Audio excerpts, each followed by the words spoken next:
Hello friends, Ayyanar துணை சீரியலில் அடுத்து என்ன நடக்க போகுது பார்க்கலாம் வாங்க.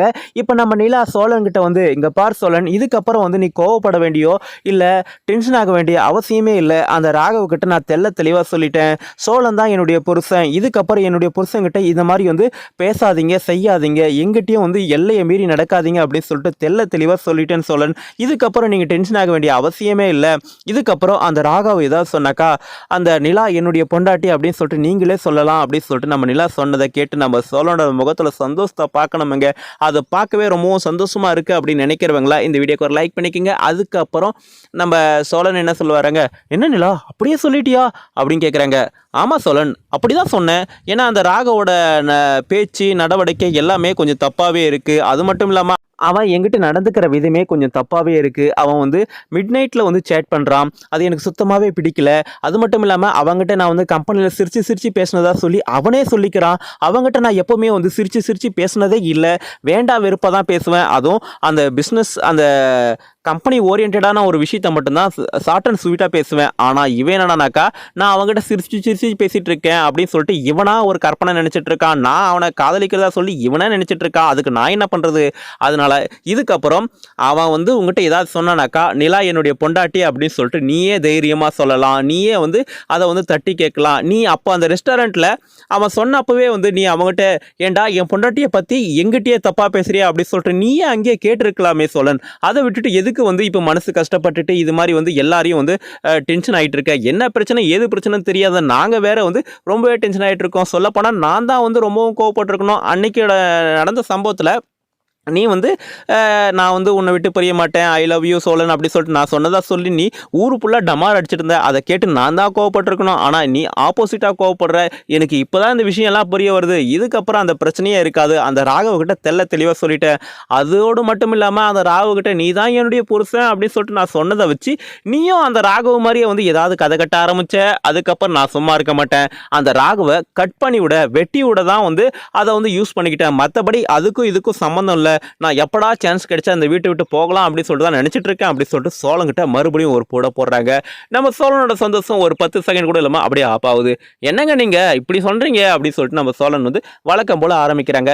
எது எப்படியோ அந்த ராகவுக்கு நம்ம நிலா சோழன் இவங்க 2 பேருக்கும் கல்யாணம் ஆயிடுச்சு. சோழன் தான் வந்து நிலாவோட புருஷன் அப்படின்ற விஷயத்த வந்து நம்ம நிலா வந்து சூப்பராக கன்வே பண்ணிட்டாங்க அப்படின்ற விதத்தில் ரொம்பவே சந்தோஷமா இருக்கு. ஆனால் இந்த ராகவ் சும்மா இருப்பானா? சும்மாவே இருக்க மாட்டான். இங்கே என்ன நடந்துச்சு? அந்த சோழன் வந்து நம்ம நிலாவை வந்து ஏமாற்றி தான் கல்யாணம் பண்ணிட்டு போயிட்டாங்க. இவங்க 2 பேரும் டைவர்ஸ் அப்ளை பண்ணியிருக்கிறாங்க. இங்கே பாரு நிலா, இதெல்லாம் ஒரு பிரச்சனையே இல்லை. நீ டைவர்ஸ் வாங்கிட்டு வந்துரு, நான் உன்னை வந்து கல்யாணம் பண்ணிக்கிறேன், நான் உன்னை காதலிக்கிறேன், மனசார காதலிக்கிறேன் அப்படி இப்படின்னுலாம் கதை விடுவான். ஆனால் அதுக்கெல்லாம் வந்து நம்ம நிலா மயங்கிற ஆளே இல்லை. அது மட்டும் இல்லாமல் நம்ம சோழன்ட்ட, எங்க பாரு சோழன், நீ கொடுத்த வாட்சை தான் நான் கட்டிட்டு இருக்கேன். அந்த ராகவ் கொடுத்த வாட்சை அவங்ககிட்ட திருப்பி கொடுத்துட்டேன். அதுக்காக வேண்டி என் ஆள் வந்து என் வாட்சை கட்டிட்டு இருக்கா அப்படின்னு சொல்லிட்டு ஏதாவது ஒன்று சொன்ன ஆரம்பிச்ச. அதுக்கப்புறம் வந்து இந்த வாட்சை நான் கட்டவே மாட்டேன், தூக்கி எரிஞ்சிருவேன் அப்படி பார்த்துக்க அப்படின்னு சொல்லிட்டு நம்ம எல்லாம் சொன்னேன். ஐயோ அது மாதிரியெல்லாம் சொல்ல மாட்டேங்க, நான் அது மாதிரியெல்லாம் சொல்லவே மாட்டேங்க, என்னை விட்டுருங்க அப்படின்னு சொல்லிட்டு நம்ம சோழன் சொன்ன உடனே வழக்கம் போல நம்ம நிலாவோட முகத்தில் சந்தோஷமே இருக்கு. இதே மாதிரியான சந்தோஷம் காலம் ஃபுல்லாக இருக்கணும் அப்படின்னாக்கா நம்ம நிலா சோழன் இவங்க 2 பேரும் ஹஸ்பண்ட் அண்ட் ஒய்ஃபாக வாழணும். நம்ம சோழன் நிலாவோட மனசை ஃபுல்லாக புரிஞ்சுக்கணும். நம்ம நிலா சோழனை பற்றி ஃபுல்லாக புரிஞ்சுக்கிட்டு இருக்காங்க, சோழனோட கேரக்டரை புரிஞ்சிட்டு இருக்காங்க. ஆனால் சோழன் ஏதாவது ஒரு பொண்ணுகிட்ட பேசினாவோ இல்லை கடலை போட்டாவோ அதை பொறாமப்படுறாங்க. இதுலேருந்து என்ன தெரியுது அப்படின்னு பார்த்தாக்கா, நம்ம நிலாவும் சோழனை காதலிக்கிறாங்க. ஆனால் வெளிப்படையாக சொல்ல மாட்டேன்றாங்க. எனக்கா சோழன் வந்து இன்னும் முழுசாக திருந்தலை, அவனுக்கு அந்த மெச்சூரிட்டியே வரல. ஆனால் நம்ம நிலா நினச்சா நம்ம சோழனை வந்து ஈஸியாக திருத்த முடியும். கண்டிப்பாக இங்கே பார் சோழா, நம்ம நிலாவை புரிஞ்சு நடந்துக்க. அப்போ தான் வந்து நிலா உன்னை விட்டு போக மாட்டாங்க. இதே வீட்டில் உன்னுடைய மனைவியாக வாழ்வாங்க. ஏன்னா நிலா மாதிரியான ஒரு பொக்கிஷத்தை நீங்கள் இழந்துடக்கூடாது அப்படின்றதுக்காக தான் நம்ம இதை சொல்ல வேண்டியதாக இருக்குது. சரி, இன்னொரு பக்கம் அந்த பெங்களூரில் அங்கே வானதியை வந்து சீக்கிரமாக கொண்டு போய் விடணும் அப்படின்னு சொல்லிட்டு நம்ம பாண்டி அங்கே வாங்க போன ஸ்பேர் பார்ட்ஸ் எல்லாம் கூட வாங்காமல், இல்லைங்க லேட் ஆகுது, நீங்கள் 7 மணிக்கு தான் வருவீங்களா? வேண்டாம், 7 மணி வரையும் என்னால் வெயிட் பண்ண முடியாது, நான் சீக்கிரமாக வந்து வீட்டுக்கு போய் ஆகணும், எனக்கு ஒரு முக்கியமான வேலை இருக்குது அப்படின்னு சொல்லிட்டு கிளம்புறாங்க. உடனே வானதி, என்ன பாண்டி இது மாதிரி பண்ணிகிட்டு இருக்கேன்? நான் தான் வெயிட் பண்ணி வாங்கிட்டு போகலான்னு சொன்னேன்ல, எதுக்காக உனக்கு அலைச்சல்? நீ வெயிட் பண்ணியே வாங்கிட்டு போகலாம் இரு அப்படின்றாங்க. அதுக்கு நம்ம பாண்டி, இல்லை வானதி, உனக்கு தான் வந்து யார் மேலேயும் அக்கறை இல்லை, யார் என்ன சொல்கிறாங்க காது கொடுத்து கூட கேட்க மாட்டேன்ற. என்னாலையும் அது மாதிரி இருக்க முடியாது.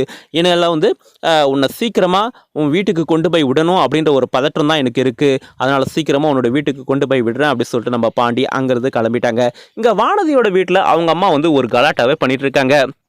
என்ன ஒருவேளை அந்த மெக்கானிக் பையன் கூட இவ ஓடி போயிட்டாளா? ஐயோ! என் மானத்தவே வாங்கிட்டாளே! அப்படி சொல்லிட்டு இருக்காங்க. உடனே அங்க இருக்கிற இது என்ன புதுசா நடக்குது? அவ காலேஜுக்கு போறேன்ற பேர்ல காலேஜுக்கா போறா? கண்ட நேரத்துல அந்த மெக்கானிக் செட்ல தான் இருந்துட்டு இருக்கா. இது ஊருக்கே தெரிஞ்ச விஷயம் தானே. இதுல என்ன புதுசா இருக்குன்ற? அவ கண்டிப்பா திரும்பி வந்துருவா அப்படின்னு சொன்னோனே, இல்லடா அவ ஃபோன் பண்ணா ரிங்கு போச்சு. ஆனா உடனே கட் பண்ணிட்டா. எனக்கு என்ன சந்தேகமா இருக்கு. அவ எங்கனா ஓடிக்கிடி போயிட்டாளா என்ன போய் பாருடா அப்படின்னு சொல்லிட்டு அந்த வானதியோட அப்பா அம்மா இவங்கெல்லாம் என்ன பண்றாங்க மெக்கானிக் செட்டுக்கு அனுப்புறாங்க. அங்க போயிட்டு அவன் பெங்களூருக்கு தான் போயிருக்கிறாங்க அப்படின்ற விஷயத்த அவங்க தெரிஞ்சுக்கிறாங்க. இப்ப வானதியும் பாண்டியும் ஊருக்கு வந்த பிறகு என்ன பிரச்சனை நடக்கும்? என் பொண்ணை கூட்டிட்டு ஏன்டா நீ பெங்களூர் நீ போன அப்படின்னு சொல்லிட்டு மிகப்பெரிய பிரச்சனைகள் தான் வரும். ஆனா இதெல்லாம் வந்து நம்ம பாண்டி எப்படி சமாளிக்க போறாங்க? இந்த வானதியால வர பிரச்சனையை பாண்டி எப்படி சமாளிக்க போறாங்கன்னு தெரியல. ஆல்ரெடி வந்து வீட்டில் நிறைய பிரச்சனைகள் போயிட்டு இருக்க சமயத்தில் இந்த மாதிரியான ஒரு பிரச்சனை நம்ம பாண்டி எவ்வளோ எடுத்து சொல்லி கூட இந்த வானதி கேட்காம போயிட்டாங்க. சரிங்க, இப்போ இதுக்கப்புறமும் நம்ம நிலாவோட வழிக்கு அந்த ராகவ் வருவான்னு நினைக்கிறீங்களா? கண்டிப்பா வருவான். ஏன்னா இதுக்கப்புறம் தான் சோழனை பத்தி அவங்களோட குடும்பத்தை பத்தி அந்த பேக்ரவுண்டை பத்தி எப்படி நிலாவுக்கும் சோழனுக்கும் கல்யாணம் ஆச்சு, சோழனை எப்படி பழிவாங்கலாம், அவனை எப்படி தீர்த்து கட்டலாம், அவனோட கதையை எப்படி முடிக்கலாம் அப்படின்னு சொல்லிட்டு இந்த ராகவ் வந்து பழிவாங்கிற கட்டத்துக்கு நவுருவாங்க. அதோட மட்டும் இல்லாமல் எப்படியாவது வந்து அந்த சோழன் நிலா இவங்க ரெண்டு பேரும் பிரித்து நிலாவை வந்து நாம் கல்யாணம் பண்ணிக்கணும், நிலாவை நம்மளுடைய வழிக்கு கொண்டு வரணும் அப்படின்ற ஒரு முனைப்போடு இந்த ராகவை சுற்றிட்டு இருப்பான். ஆனால் நம்ம நிலாவுக்கிட்ட அந்த பருப்பே வேகாது.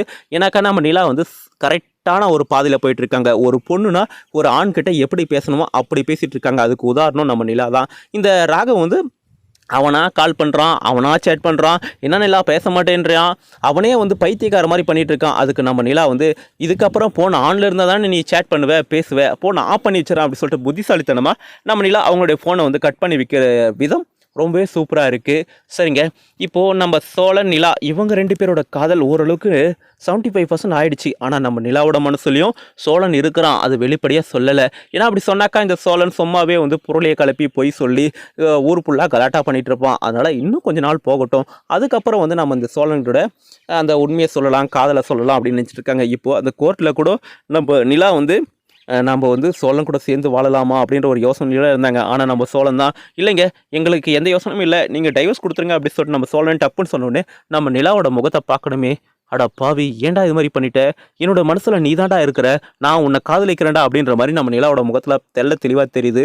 ஆனால் நம்ம சோழன் அதுவும் ஒரு பிளான் தான். நம்ம இது மாதிரி வந்து நிலாவை வெறுக்கிற மாதிரி வெறுத்தாக்கா நிலா ஆட்டோமேட்டிக்காக வந்து நம்மளை காதலிப்பாங்க அப்படின்னு சொல்லிட்டு தான் நம்ம சோழன் ஒரு பிளான் போட்டிருக்காங்க.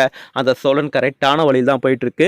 இப்போது நம்ம சோழன் ஏதாவது ஒரு பொண்ணுக்கிட்ட பேசினா கூட அதே மாதிரி தான் நம்ம நிலா வந்து கோவப்படுறாங்க. அதே மாதிரி இந்த ராகவ் நம்ம நிலா கிட்ட வந்து பேசினா கூட நம்ம சோழனுக்கு வந்து ரொம்பவும் கோவமாடுது.